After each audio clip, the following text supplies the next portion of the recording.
from WXOJLP Northampton, 103.3 FM, your Valley Free radio station. Welcome. I'm Warren Odess-Gillette, and this is A Baha'i Perspective.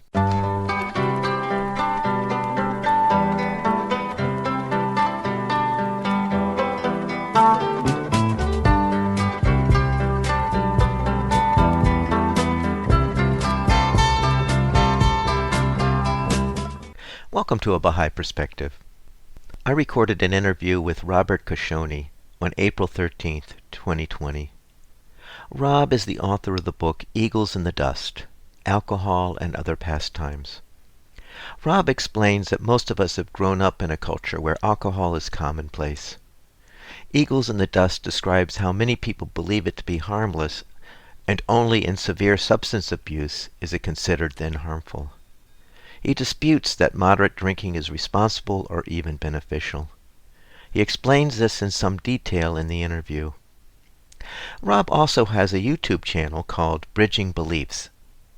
I started the interview by asking Rob to introduce us to Eagles in the Dust. The work itself is trying to examine from a philosophical, intellectual perspective a very common practice in our culture of using alcohol, and I say other chemical pastimes, meaning, say, marijuana and other drugs, trying to, if you will, take a fresh look at that practice and look at philosophical reasons to justify the Baha'i teachings, among other different faiths like Buddhism, Islam, etc., that ask humanity to not use these chemicals.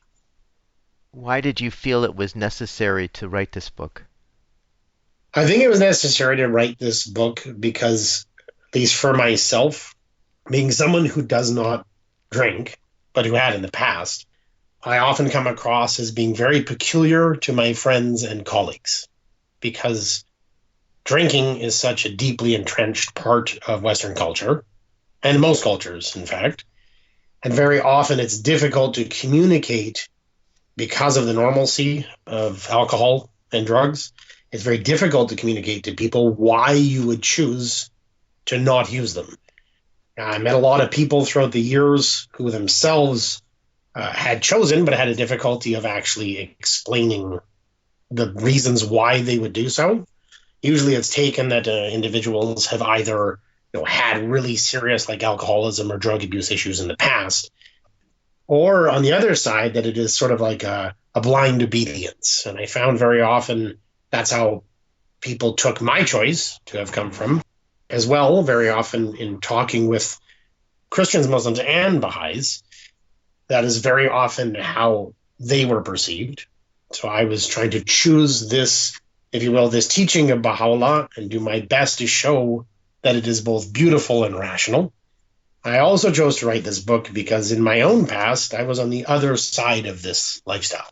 So I myself had used alcohol and drugs and encouraged it.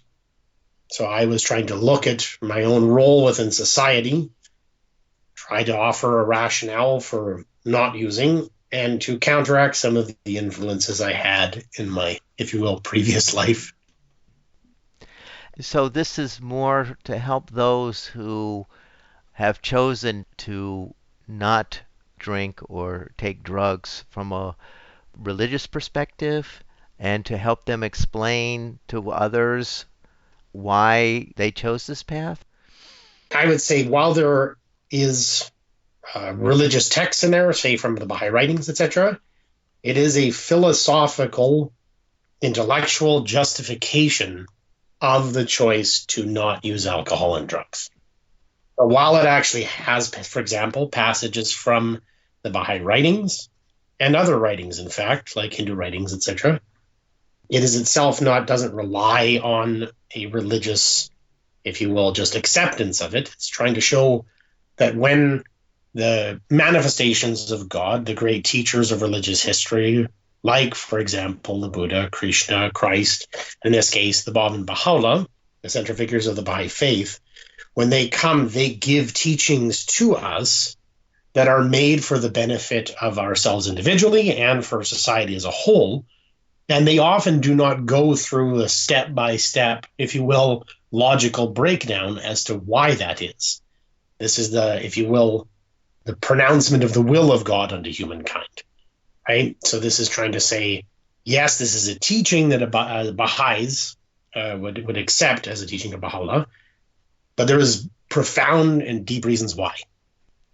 And from your perspective, Rob, what are the primary reasons for these messengers of God like Muhammad and Baha'u'llah to forbid drinking and the taking of drugs? I think it's really important to have the listener understand what the primary reason given by Baha'u'llah in his own writings, why a human being would not choose to actually drink or use drugs.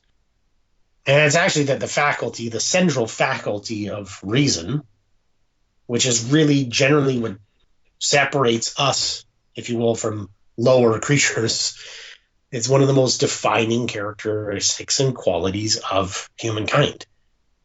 And that these chemicals, and this is undeniable when you talk to anyone who's under the influence, it depletes it. That's why I said, let's not call them mind altering drugs, they're mind depleting. I think I would just frame it in the structure of how I wrote the book. It's not obvious in the title, Eagles in the Dust.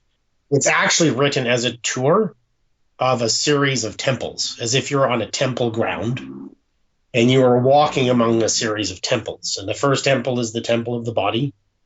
The second is the temple of the heart. The third is the temple of the mind. And the fourth is the temple of the soul. The work is actually set up that way to try to look at, well, here's our practice, our cultural practice of the use of alcohol and other chemical pastimes. And let's actually look at the practice of using these chemicals, if you will, these substances, and then see how they contrast to the beauty of the temple of the human body, for example, human health. Let's look at actually how this affects the body politic, how it actually affects society, and the impact. And if you take a look at it from a ethical perspective, is this a choice we would make as a society? If we take a look at it from the, if you will, the temple of the mind, the temple of the mind is the rational faculty of humankind, and we look at the beauties that it can actually create, science, philosophy, history, etc. When we look at what alcohol does to the human mind, just like we did with, the heart, the body politic in other people's lives, or the body, the physical body, does this really accord with the beauty and dignity that we see inherent within humankind? And then the fourth is the temple of the soul. Does this truly give us a greater experience of our own dignity and of the sacredness of ourselves and others? Does it raise us up and actually genuinely increase virtue within humankind?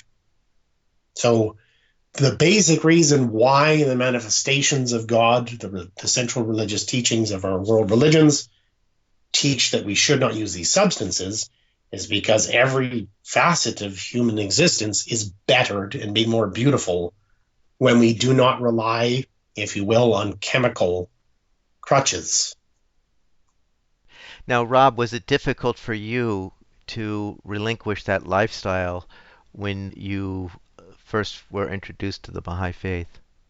The quick answer is yes. It was actually difficult. In fact, that's actually how the book opens. That I was not born a Baha'i, right? And that I had tried previously in my life to, if you will, distance myself from drugs and alcohol, use it less, at times fully quit it, and I had struggled very often to do so because I could actually, before becoming a Baha'i, see that they were not, if you will, congruent with the potential that I saw within myself and other people. So when I first actually became a Baha'i, it was very difficult for me because that had been my life actually since before my teens. And that's just how you celebrated. That's how I spent time with people. And to me, I actually, chose really to dive into, prayer, meditation, intellectual pursuits, and service, if you will, to fill that reality, fill that part of me. But yes, it was actually challenging at first. I imagine the social aspect of it is challenging as well. Yeah, I think it was actually one of the great causes, if I'm going to be very frank, of the loss of a great deal of my friends. It really was because a great deal of my life when I was in my teen years and in my early 20s was I smoked a lot of marijuana, for example, right? Hmm. You would get together with friends and, if you will, smoke up, and then at other times go and have a few beers or a bottle of scotch, right? And Hmm. that was really how a great deal of my life was actually framed. So when all of a sudden, on the one hand, I'm not partaking of that practice, and very often when that happens, people view it as a very, very harsh judgment on themselves. It can upset people that you're not drinking. I still experience this. So Hmm. yes, it's socially difficult. You said it's still difficult. How long have you been a Baha'i, Rob? I've been in Baha'i for 20 years. Okay, so in that 20-year period, have you noticed that it's become more socially acceptable to be a non-drinker or a non-pot smoker? I do. I really do have. I've seen that in like many areas of human society at this point in time. There are certain things that previously they were seen as completely bizarre, right? And now are people are more open to different choices in life generally, right? Hmm. Which is a beautiful. So yeah, I have actually seen quite a difference. But again, at the same time, I'm older, That's right? I yeah. think I think it'd be a lot more difficult if you were 21, if you were 19. Hmm. I'm in my mid 40s, so That would make a difference for sure. I think that it's a great challenge for a lot of young people because so much of socialization is around clubs and around parties. Now, what is the significance of the title Eagles in the Dust? So Eagles in the Dust is a parable in the middle of the book, and it's from the Baha'i writing where the actual home of an eagle would be in the lofty skies to soar. And yet, when we as human beings choose not to express our potential for, if you will, spiritual and intellectual and social flight, that we become content with the dust, with mire and clay, is the phrase that Baha'u'llah uses. That this actually sullies our wings and makes it difficult for us ever to ascend again. That I think that if we were to see an eagle writhing in the dirt, crawling along in the dust, it's actually very depressing. It's like seeing, if you will, a extremely overweight, toothless, clawless tiger. And we would naturally see this as being depressing. It would inspire sadness in our heart. And what alcohol and other chemical pastimes do across the entire board, physically, ethically, intellectually, and spiritually, is they actually deplete humankind of the fundamental aspects of them that make them most beautiful and precious. So the practice is that we take as perfectly normal, as perfectly commonplace, in the case of alcohol and drugs, is like an eagle in the dust. So, Rob, would you like to share an excerpt from your book for us? One of the passages I chose is actually the central theme of the image of the book, Eagles in the Dust. So I'll just begin Okay. in a section called The Tale of Tragedy. The day is brilliant. We walk down a forest path, the sun's heat calmed by a breeze wafting through the trees.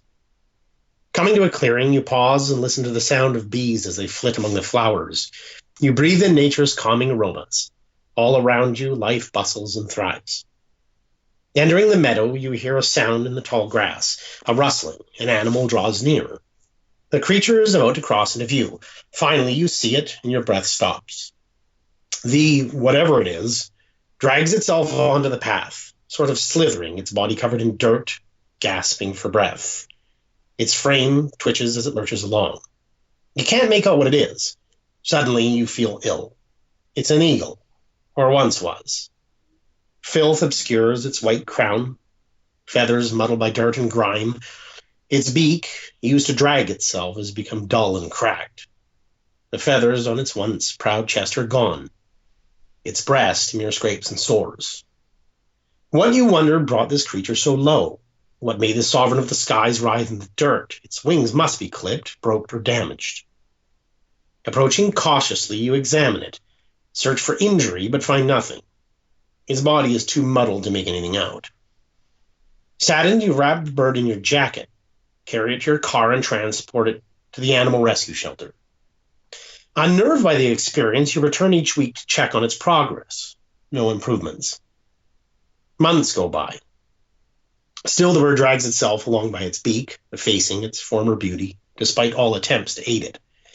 Finally, you express your confusion to the veterinarians at the animal shelter. Why can't it fly, you ask? Why won't it at least hop around? The answer crushes you. The eagle chooses not to. You are startled. Why choose to slither through mire and clay when you could soar? I pose the same question to our culture. As Baha'u'llah laments, ye are even as the bird which soareth with the full force of its mighty wings, and with complete and joyous confidence through the immensity of the heavens, until impelled to satisfy its hunger, it turneth longingly to the water and clay of the earth below, and, having been entrapped in the mesh of its desires, findeth itself impotent to resume its flight to the realms whence it came. Powerless to shake off the burden weighing on its sullied wings, that bird, hitherto an inmate of the heavens, is now forced to seek a dwelling place upon the dust. The sky is our home. Why do we satisfy ourselves with dirt? Why crawl when we are meant to climb? We must consider this question. The wings of civilization are love and reason. They support the plumage of philanthropy and philosophy, self-sacrifice and science. When we clip them, we plummet. We call our recreational chemicals mind-altering drugs, but let's drop equivocations and euphemisms. They are, undeniably, mind-depleting drugs. Therefore, our cherished chemical culture is a factory for fashioning flightless eagles. So in the very next subsection, it's called, it's rather odd, your pal Purdy, the confused peacock. So eagle analogy may irritate. Portraying an intoxicated person as an eagle dragging itself through the dirt seems unfair, if not overly harsh. Yet what are humanity's defining characteristics? What would be our wings? I proposed intellect and virtue, proposals difficult to deny. And in each case, I must remove the defining quality. Would a timid lion, a drab rose, or a dull, brittle diamond better express it? I admit, however, a problem remains with the eagle analogy. People don't self-medicate constantly. Even hardcore drug users have lucid moments. Rather, most people partake occasionally and lead effective and happy lives. An eagle dragging itself through the dirt day after day is unfair. The objection, I imagine, sounds like this. Of course, I don't agree with being an alcoholic, but I don't do that. I drink a glass of wine with dinner or have a couple beer with friends. And I don't even do that every day. This was my response for years. Yet the slithering eagle analogy doesn't present the problem of constant drug use. The real problem is wanting to it all. Why would you ever choose to slither like a snake if you're an eagle? The response, I only drink once in a while, fails to grasp the argument. Hence why I call this response the confused peacock. You've had a long day and want to go home and rest. However, you haven't seen your friend Purdy in quite some time, and he's such a remarkable fellow. He is, after all, a talking peacock. You find the door open. You're close friends. You walk in and call out, "Hey, Purdy." You hear noises from down the hall. As you get closer, you become concerned. You hear a series of grunts, a cry of pain, followed by an odd, elated giggle. Puzzled, you push open the door. Purdy is standing in the middle of his office. As you enter, he turns. Clasped tightly in his beak is a clump of his tail feathers. More are strewn on the ground. You are stunned. "Purdy, what are you doing?" "Oh, nothing, just messing around, having some fun," he replies. Your unease grows. Why are there feathers all over the ground? Your eyes flit from the feathered floor to fixate on the bundle in his beak. "Oh, I was pulling up my tail feathers," he replies calmly. Your heart tightens, your eyes widen, you work hard to control your voice. "Purdy, why would you do that? What's wrong with you?" Purdy pauses, looks confused, and then irritated. What's the big deal? I don't do it all the time. Besides, they'll grow back. Imagine having to offer Purdy reasons why he shouldn't pull out his tail feathers. Imagine further that when you point out he's destroying his most beautiful feature, he responds, it's no problem, they'll grow back. Would you feel that much better if they grew back the next morning? Would all your concern disappear? I don't think so. The problem is that he doesn't see the problem. Why would he disfigure himself at all, let alone his most superb feature? Can he not see how depressing this is? Wanting to erode your intellectual abilities at all is the issue. Purdy's confusion and the reason for my sadness is not primarily a matter of how frequently he tears out his plumage, nor how rapidly they return. For a confused peacock to answer, but I only do it once in a while, shows how oblivious he is to his own beauty, like we are. There's conflicting messages, even from the medical establishment, about how a glass of wine is healthy and good for the heart. How does one reconcile that with this idea of it depleting the body and mind and soul? This is something you hear a great deal, about how a glass of wine a day can help, etc. And the entire section of the temple of the body is on that topic. I would invite actually people to actually research it, because you hear this a lot. And what I did in actually the temple of the body is say, look, I'm not asking you to read a whole bunch of highly academic literature. I actually just, for the, if you will, the example of how easily you could call this into question, I did a Google search.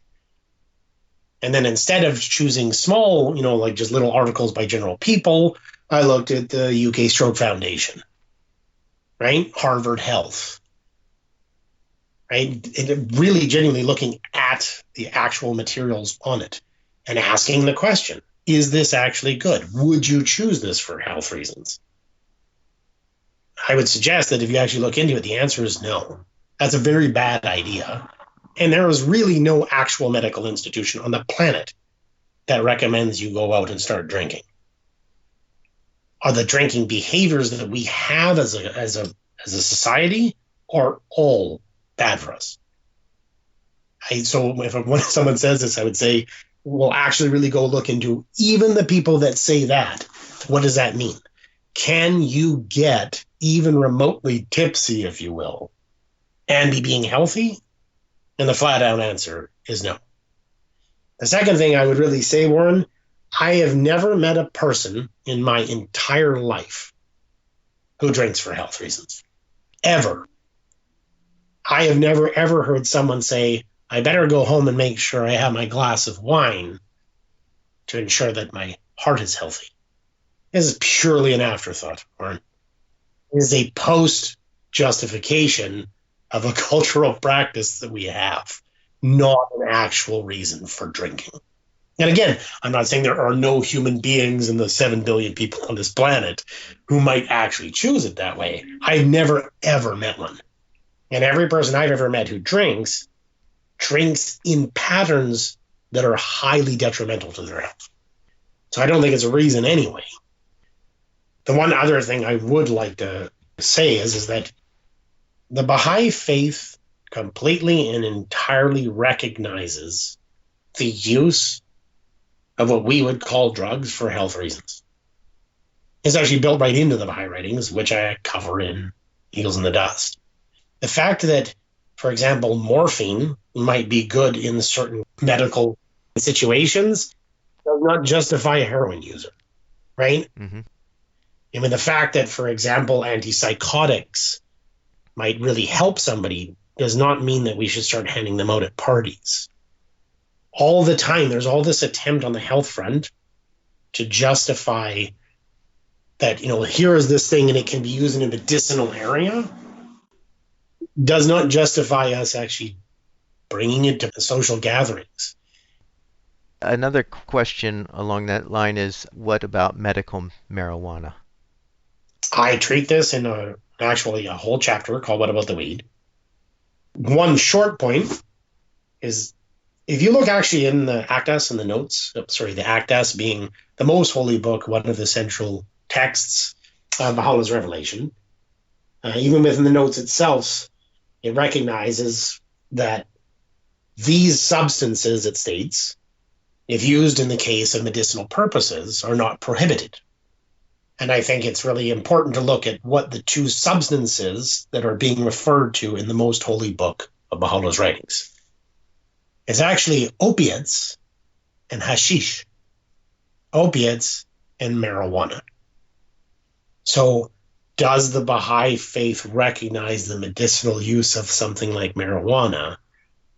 This is built right into the Baha'i writings, but they should be prescribed by doctors. And it falls right back into this same issue.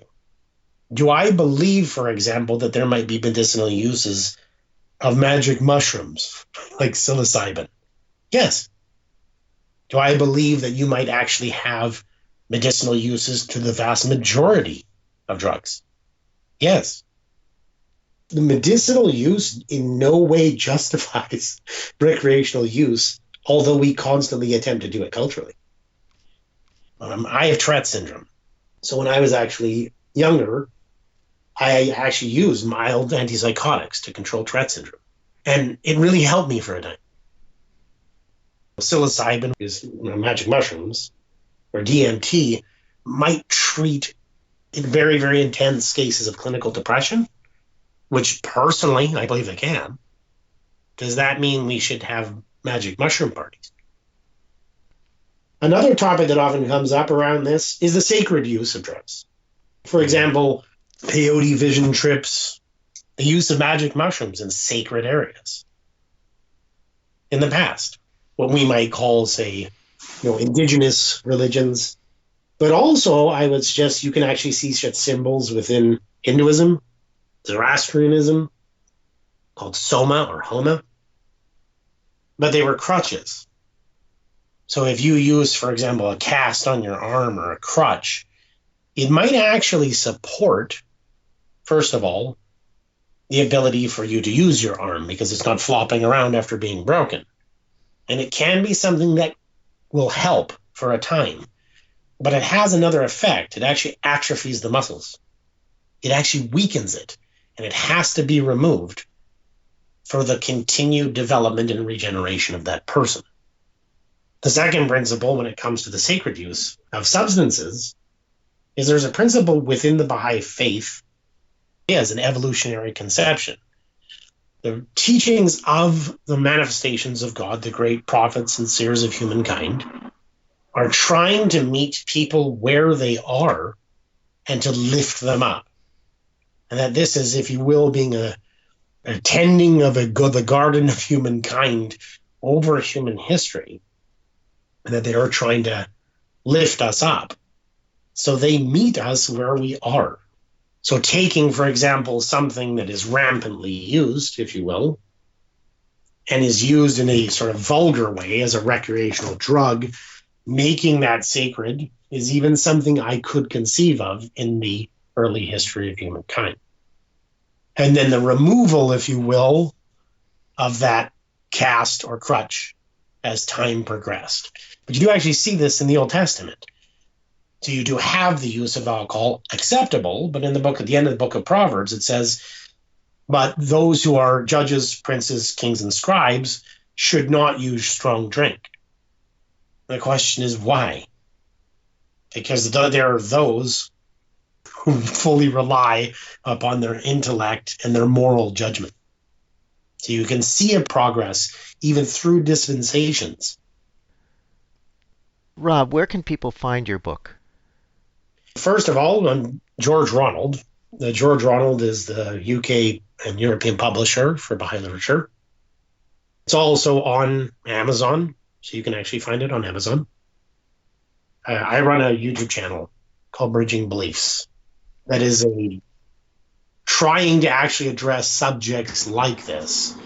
Questions from, say, a Muslim perspective, from a Buddhist perspective, or a Christian or a Hindu perspective, and attempting to show that the Baha'i faith, while it is a claim of religious unity, it is not just a claim. It is actually a profoundly beautiful and deep truth that can be investigated.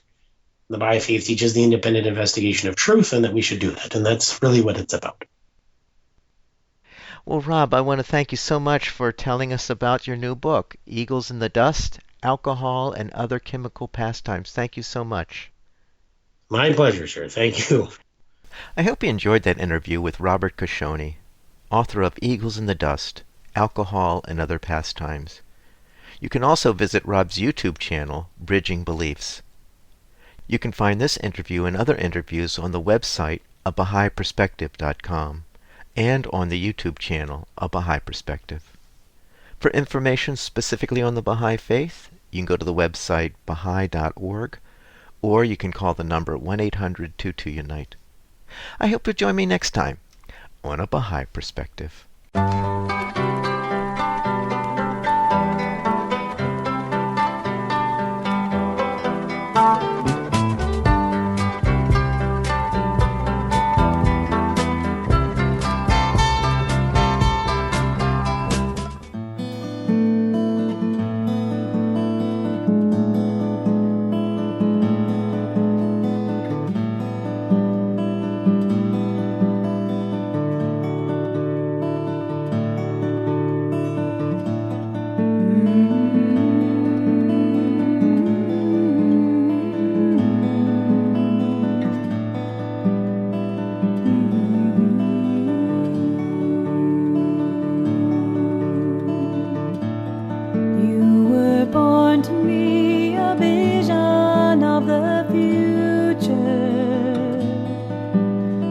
Captured my heart completely.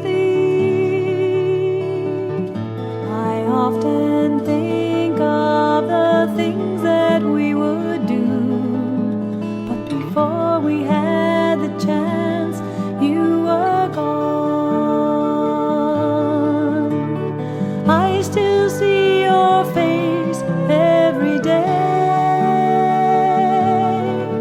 I miss you.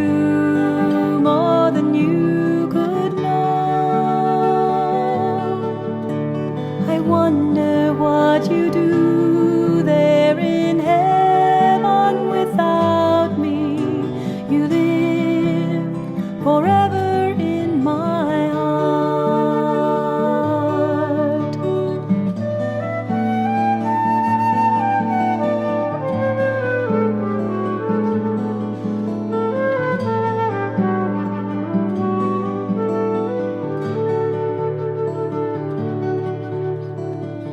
Sometimes I wonder at the meaning of it all.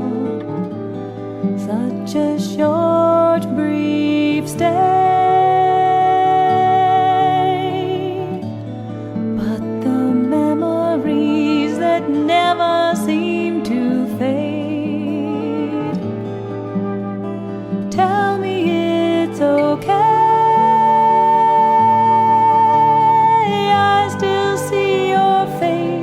Every day I miss you more than you could know. I wonder what you do there in heaven without me. You live forever in my heart.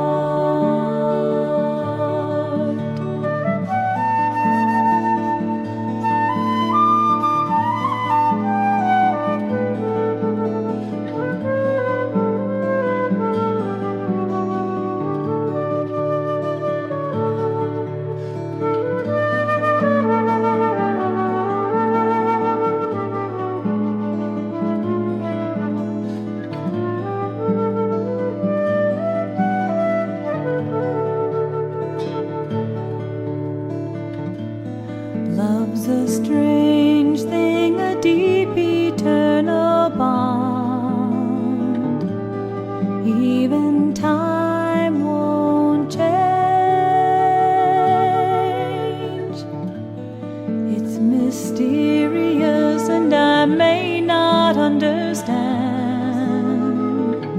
This separation brings such pain. I still see your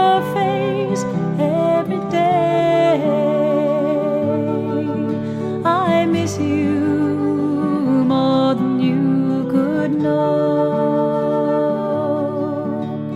I wonder what you do there in heaven without me. You live forever in my heart.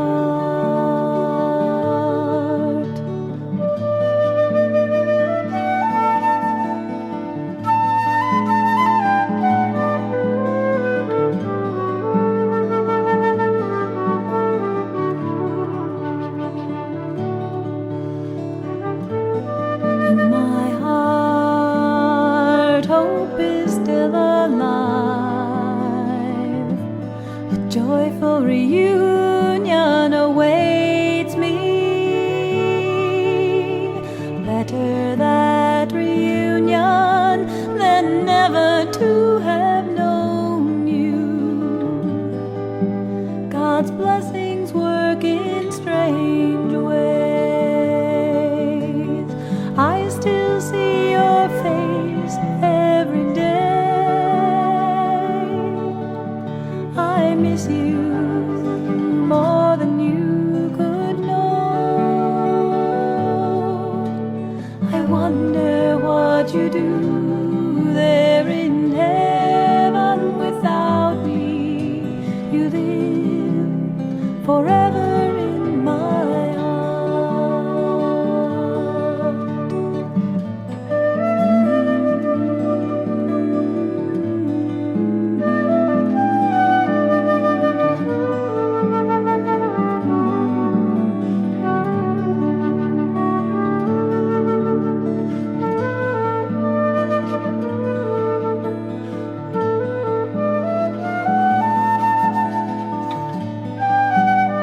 Forever in my heart, forever in my heart.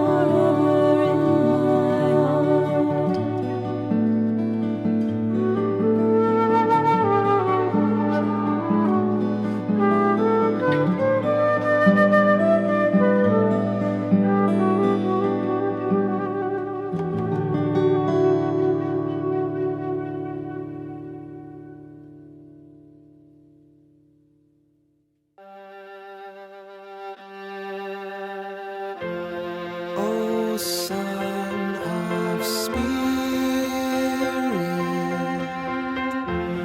O Son of Spirit,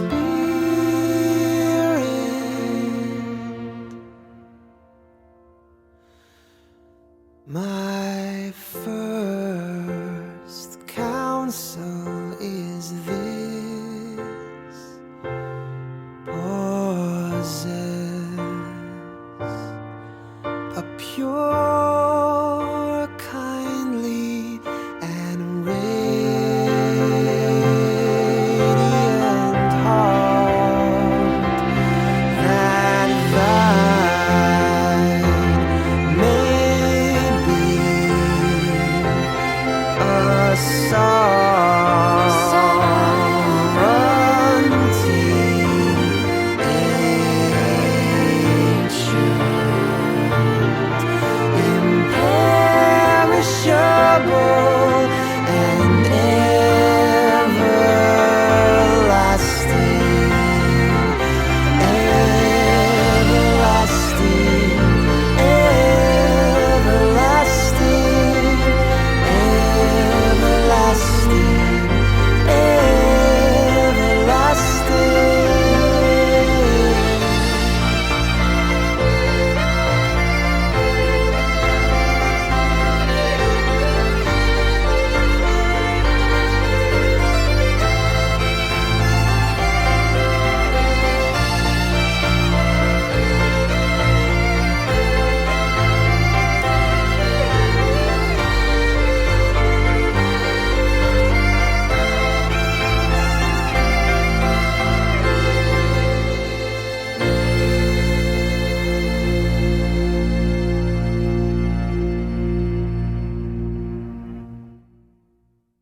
For everything there is a sign.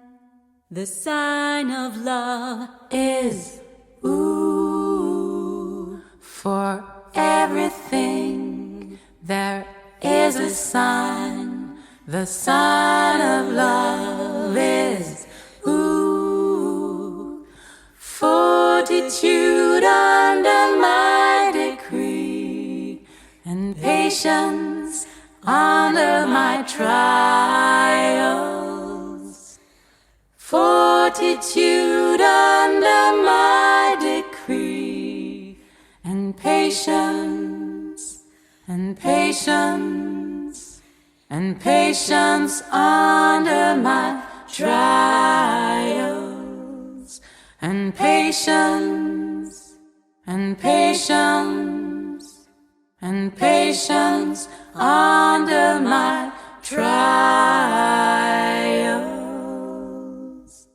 For everything, everything, everything, there is a sign.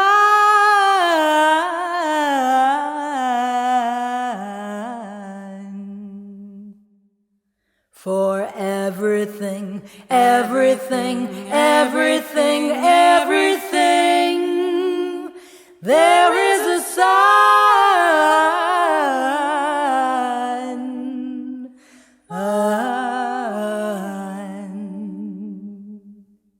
For everything there is a sign. The sign of love is ooh. For everything there is a sign. The sign of love is ooh. Fortitude under my decree, and patience under my trials. Fortitude under my decree, and patience, patience, and patience, patience, and patience under my trials. And patience, patience, and patience, patience, and patience under my trials.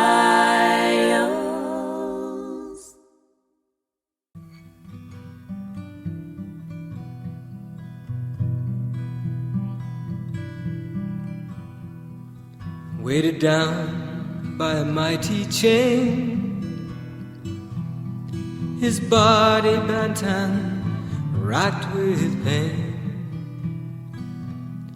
Years we spent behind a prison wall, his body weak and ready to fall. And they did not give him water, and they did not give him light, and the cold ground was to stop his growth in the cold dark dungeon of the night. In the cold dark dungeon of the night. But we all bear witness and we testify at this moment that the flower, it kept on growing, spreading the fragrance of life. Yes, the flower kept on growing, spreading the petals of life, spreading the petals of life. I go where he goes, and he goes where I go. If you go where he goes, then he'll go with you. Exile from land to land, not many people gave him a hand. Crossing over from sea to sea, he never knew just where he would be. And they did not give him water, and they did not give him smiles, and the hot sun was to stop his flow in the long route of his exile, in the long route of his exile. But we all bear witness and we testify at this moment that the river, it kept on flowing, carrying the water of life. Yes, the river kept on flowing to the most great ocean of life, to the most great ocean of life. I go where he goes, and he goes where I go. If you go where he goes, then he'll go with you. I go where he goes, and he goes where I go. If you go where he goes, then he'll go with you. Oh my God, unite the hearts of thy servants, and reveal to them thy great purpose. May they follow thy commandments and abide in thy law. Help them, O God, in their endeavor, and grant them strength to serve thee. O God, lead them not unto themselves, but guide their steps by the light of thy knowledge, and cheer their hearts by thy love. Verily, thou art their helper and their Lord.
Yaring aking buhay, aking iaalay sa paglilingkod sa'yo, o Baha'u'llah.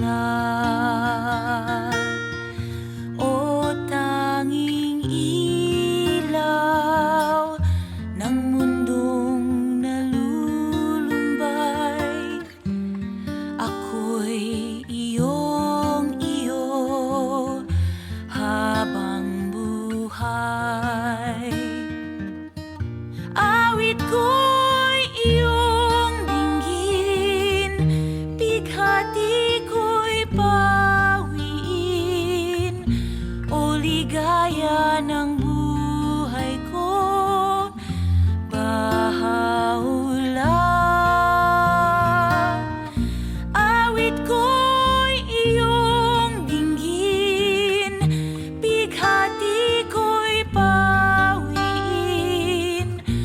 o ligaya ng buhay ko, Baha'u'llah.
country. Glory in this, that you love mankind. We're the fruits of only one tree and the leaves of just one branch.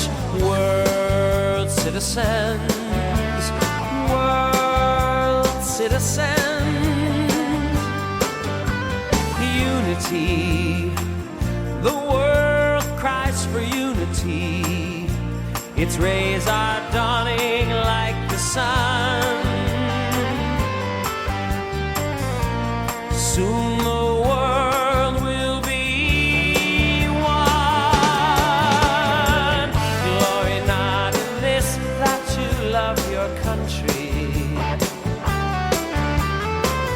Glory in this, that you love mankind. We're the fruits of only one tree and the leaves of just one branch. World citizens, world citizens. In unity, that's how the world must be. All her peoples live as one, like fragrant flowers in the sun. Glory not in this, that you love your country. Glory in this, that you love mankind. We're the fruits of only one tree and the leaves of just one branch. World citizens, world citizens.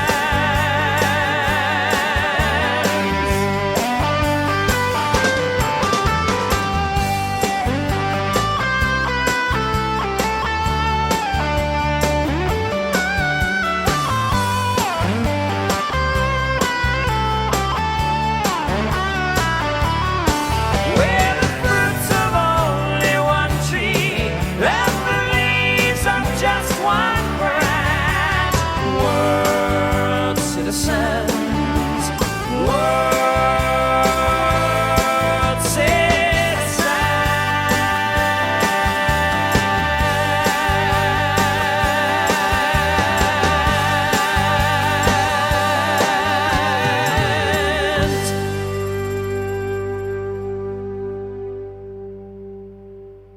This is WXOJLP Northampton, 103.3 FM, your Valley Free Radio station, streaming at www.valleyfreeradio.org.